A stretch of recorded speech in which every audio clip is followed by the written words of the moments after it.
အားလုံးမင်္ဂလာပါရှင်ရွှေစုရတနာနဲ့ဂျူရောရွှေစု page ကနေကြိုဆိုပါရစေအခုပြပေးသွားမှာကတော့မဟုတ်တဘာဝရောင်စုံကျိုးပေါ့နော်ရောင်စုံကျိုးစိုက်စုပ်လေးနဲ့မိတ်ဆက်ပေးခြင်းပါတယ်ရှင်ဒီမှာပါကျိုးလေးတွေကအရန်လည်းလှပါတယ်ကြောက်လေးတွေကလည်းတပွင့်ချင်းစီကို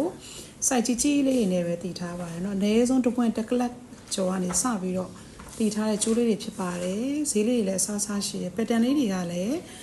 တဝက်ကျိုးလေးတွေပါမယ်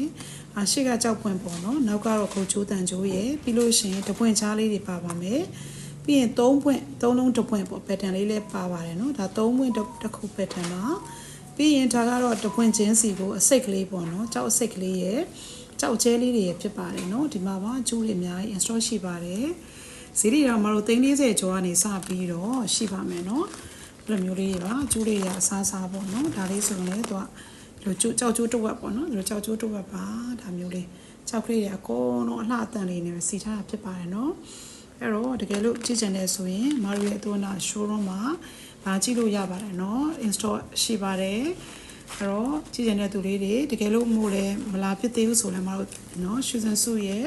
ကျိုးရှူဇန်စုရဲ့ချက်ပေါက်မှာ page မှာပေါ့နော် page ရဲ့ messenger ကနေလှမ်းပြီးတော့အသေးစိတ်လေးတွေမေးမြန်းလို့ရပါတယ်။ကဲကြည့်ပေးတဲ့အတွက်ကျေးဇူးတင်ပါတယ်။နောက်ထပ်လည်းဗီဒီယိုလေးကလေးတွေနဲ့နောက်လည်းမိတ်ဆက်ပေးပါအောင်မယ်နော်။ကျေးဇူးတင်ပါတယ်။ကဲ